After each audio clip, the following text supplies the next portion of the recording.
So at this point, we normally go to questions in the room. So Pete, have we got any great questions? We do. I don't know if they're great or not, but I'll give them a crack anyway.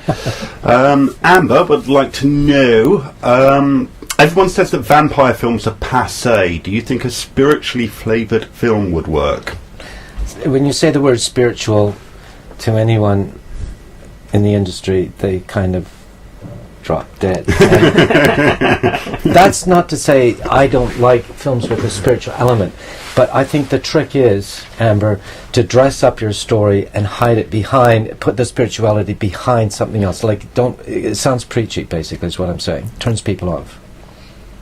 Great, okay, thank any you. Questions? Is digital making self-distribution a more viable option? That's from Christian M. Well, Christian, digital, of course, makes it easier to distribute your films, and it's supposedly free, because you can get your social media stuff going for free. However, it is extremely time-consuming. So that's a negative. Positive if you can do it, and if you can find the right hook.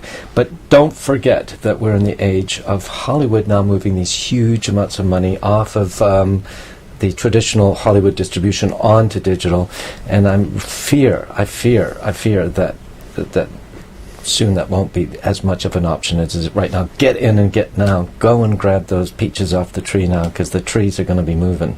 Right. When you say peaches off the tree, what do you mean specifically? Well, money. Go and do it now. Right. I mean, this is my. Can I do my little rant? You can. My internet rant. I'll turn the volume down.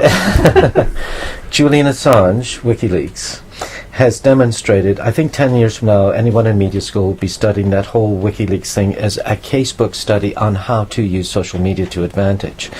But the backlash has had serious repercussions, and also what he's pointed out is something that no one really noticed it until just earlier this year when he was in London in court. There are now 3 internet systems going out. There's the free one that we know and love, like we're looking at today. There's the private internet, the Facebooks, the Twitters, and the LinkedIns, in which they can decide who comes in or not. And Steve Jobs, much as I like him with the iMovies, has said no to certain films because they breach what he thinks is worthy content. So that's fierce censorship.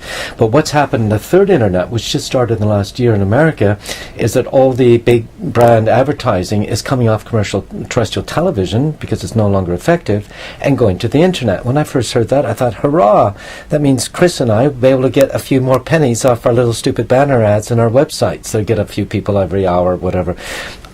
That's not where the money went. The money went to the ISPs, and you need an ISP to have a website, correct? And if you sign with the equivalent of the Sky or Virgins in America, you have to put their ads on your website.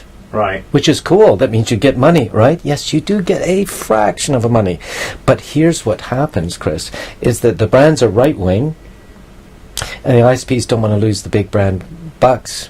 So what they do, if you happen to have, heaven forbid, Chris, someone like you, a left-wing website, it's happening right down in America, they turn the volume down, and a left-wing or politically, a website with politics that don't match the current flavor of the month in America, which is just about anything that's not super right-wing, it runs up to 5 times slower than a right-wing website. And this is very, very, it's going to dramatically change how we all use the internet. So the week of the WikiLeaks trial back in January, I was there with my friend Ken Loach, who was one of the guys who put money up for his bail.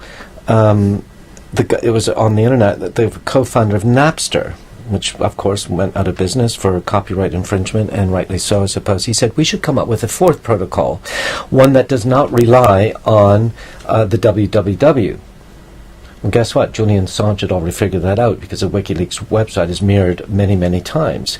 And is that not, Chris, how the internet started back in the 60s with the U.S. Department trying to figure out how to share files? So it'd be very interesting if instead of the productionoffice.com you had 192.168, but then your problem, and back to Christian's point, very long-wittedly, Christian, I'm sorry, is instead of being able to say yourmovie.com, you'd have to say these funny bunch of numbers and then get a postcard like this. And on the back you would have this 4th protocol. So everyone's going to be fighting for the 666.666.666. So. Well, there'll probably be a registry where you register numbers, just like Yeah. license plates and everything else. And of course, then you'll run out of numbers Yeah. because there's only 11 digits. Fantastic. Well, there you go. There's an answer that we weren't expecting. Pete, any more questions? Yeah, one more from David, our festival director, says, what course should a filmmaker take from Raindance if they are on a budget?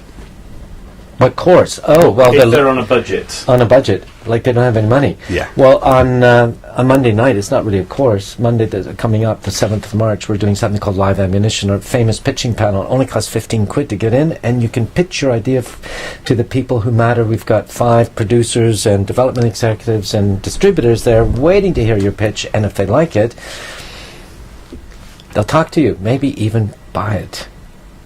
Fantastic. Okay, so thanks for that, guys. And remember, keep tweeting any nubs of wisdom that you want to tweet out. Tweet it out with with theproductionoffice.org, and we can bring some more people in. Elliot, I'm going to ask now the final 2 questions, which I ask everybody. What mistakes do you see over and over? A bad script, and a filmmaker or a screenwriter or a film director who is not good at self-promotion. And by that I mean you don't have to be a real cheesy, fast-talking Canadian like me, but a filmmaker who doesn't understand that if you don't believe in yourself and aren't able to tell other people why you're good and how you're good, then no one else is going to believe that you are. Okay. Final question. What advice would you offer an emerging filmmaker or a new filmmaker? It could be anything. Life advice, film advice, anything. Don't quit the day job. Find a fabulous script for a short or feature or an outline idea for a documentary. Get a little bit of money, not very much. Get any camera you can. Put any kind of films or tape stock into the camera. Expose it to actors. That's filmmaking. And then when you get it out there, go on the festival route and hope that you can attract enough attention to yourself that someone will give you a little bit more money to do it again and again and again, because only by making films can you call yourself a filmmaker. All this talking about filmmakers makes you, guess what, Chris? Do you know what that is? Go on, You know what that is? Tell me what that is. Minger, wanker. Right. Okay. Fantastic. Well, Elliot, thank you very much for sharing your thoughts